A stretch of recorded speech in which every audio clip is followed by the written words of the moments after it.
అన్న చెప్పండి, కొడంగల్ ప్రాంతంలోనే తిరుగుతూ ఉంటారు, కొడంగల్ గ్రామాల్లో మీరు చూస్తూ ఉన్నారు కదా, ఏమంటా ఉన్నారన్న కొడంగల్ ప్రజలు ఏమంటా ఉన్నారు? అయితే గడిచిన 10 సంవత్సరాలు ప్రజాస్వామ్య విరుద్ధంగా చట్టాన్ని చేతులకు తీసుకొని కేసీఆర్ అనే నియంత ఈ రాష్ట్రాన్ని పట్టి పీడించి ప్రజల యొక్క హక్కులను హరించి 10 సంవత్సరాలు ప్రజలను పట్టి పీడించింది కాకుండా ఈ రోజు కొత్త డ్రామాలు వేస్తున్నాడు కేసీఆర్ అండ్ కేటీఆర్ తెలంగాణ రాష్ట్రంలో. జనాల మధ్యలో విద్వేషాలు రెచ్చగొట్టి వీళ్ళు రాజకీయంగా ఎప్పుడైతే వీళ్ళ పార్టీ వీళ్ళ ఉనికిని కోల్పోతుందో అప్పుడు వీళ్ళు విద్వేషాలనే నమ్ముకుంటారు. అంటే వీళ్ళు తెలంగాణ రాష్ట్రం ఎప్పుడు ప్రశాంతంగా ఉండొద్దు. ఈ దురహంకారం అనేది తెలంగాణ రాష్ట్రం 10 సంవత్సరాలు వీళ్ళు ఉన్నప్పుడు ప్రశ్నించే గొంతుగా ఉండొద్దు. అదే విధంగా ఈ రాష్ట్రంలో ఎవ్వరు కూడా ఏ మీడియా గానీ ఏ ఛానల్ గానీ వీళ్ళకి వ్యతిరేకంగా వార్త రాయొద్దు. జర్నలిస్టులు వీళ్ళకి బానిసలు, ప్రజలు వీళ్ళ బాంఛన్గిరి చేయాలి. అంటే వీళ్ళ లక్ష్యమే అది. అంటే వెనుకటికి ఉన్నటువంటి దొర నిజాం ప్రభువు, అంతకుముందు హిట్లరు, ఈ లెనిన్ ఇలాంటి గుణాలు కలిగినటువంటి వ్యక్తి. 80,000 పుస్తకాలు అంటారు కదా, ఈయన 80,000 పుస్తకాలు ఎక్కువ ఇవే చదివింటారు. ప్రపంచంలో ఉన్నటువంటి డిక్టేటర్షిప్ ఎవరిదైతే ఉన్నదో వాళ్ళ పుస్తకాలు ఎక్క తీసుకొని ఆయన ఆవాహించుకున్నాడు, జీర్ణించుకున్నాడు.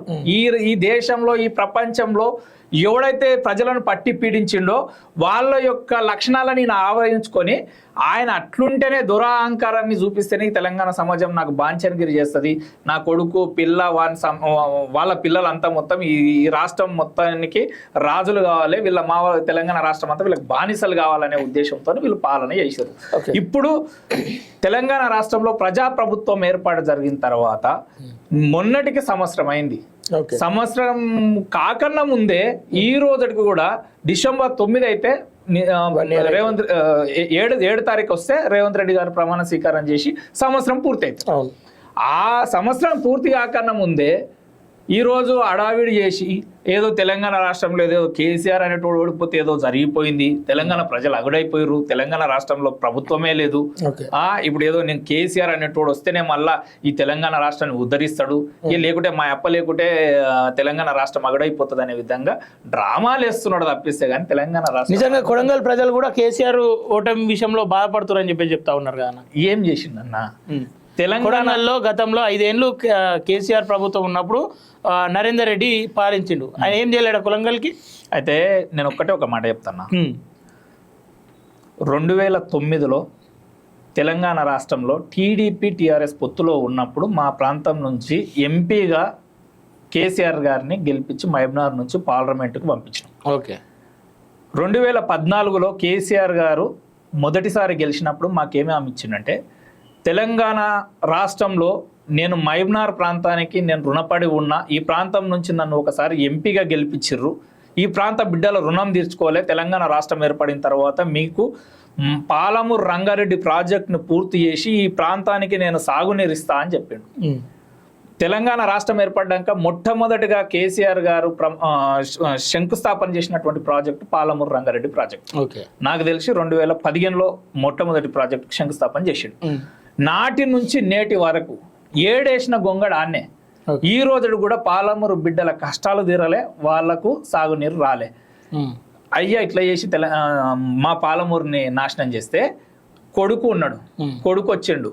2018 ఎన్నికలప్పుడు ఈ కొడంగల్లో పట్నం నరేందర్ రెడ్డి గారిని కనుక గెలిపించి పట్నానికి కనుక పంపిస్తే, కారులో పట్నానికి కనుక పంపిస్తే మీ కొడంగల్ బిడ్డల కాళ్ళు గడిగి కృష్ణా నది జలాలతో మీ బిడ్డల కాళ్ళు గడిగి నేను మీ రుణం తీర్చుకుంటా అని చెప్పిండు. మా అమాయక బిడ్డలు మా వాళ్ళు నమ్మిర్రు.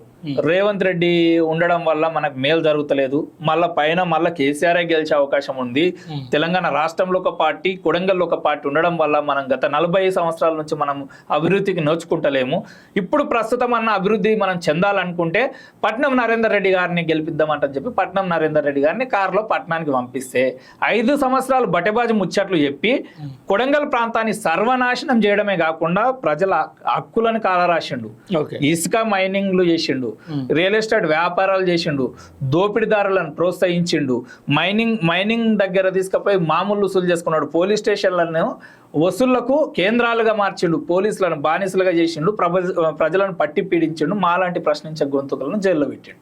ఈయన చేసింది ఏం లేదు. కొడంగల్ నియోజకవర్గం నుంచి ముఠాలు తీసుకొని చెప్పి పట్టణానికి వచ్చిండు. సాయంత్రానికి వీళ్ళ భార్య తిండి కూడా పెట్టేది కాదు. కొడంగల్ ప్రజలను దోపిడీ తీసుకొని పోకపోతే నరేందర్ రెడ్డికి రోజు 5 లక్షల రూపాయలు పట్టణానికి తీసుకుపోయి పెళ్ళానికి చూపిస్తేనే తిండి పెట్టాలి. నరేందర్ రెడ్డికి అట్లుండే పరిస్థితి. మాలాంటి వాళ్ళని ఇండ్లకెళ్ళి తీసుకుపోయి ఏ రోజు ప్రశ్నిస్తే అక్కడ వీని గుండాలని రౌడీలను పెట్టి రోడ్ల మీద విచ్చలవిడిగా రౌడీలను పెట్టి రోడ్ల మీద ఎవరు ప్రశ్నిస్తే చిన్న కార్యకర్తల కానుంచి పెద్దవాళ్ళ వరకు. ఇప్పుడు మేమంటే ఆయన ప్రశ్నిస్తున్నాం, మాకంటే ఎవరో చేనుల పొలాలలో పని చేసుకునే వ్యక్తుల కానుంచి కూడా ఎవరన్నా నరేందర్ రెడ్డిని ప్రశ్నిస్తే ఇండ్ల మీదకి ఎగబడి కొట్టిన రోజులు ఉన్నాయన్న. మరి ఇంత జరుగుతున్నా బయట ఎందుకు స్పందించలేదు? బయట ప్రపంచానికి ఎందుకు తెలియలేదు? బయట ప్రపంచానికి చాలా తెలుసు. తెలియకపోతే నరేందర్ రెడ్డి ఓడగొట్టేటట్లు కాదు కదా. కొడంగల్ నియోజకవర్గానికి తెలుసు. బయట అంటే నరేందర్ రెడ్డి అనేటువంటి అంత ఫేమస్ కాదు కదా.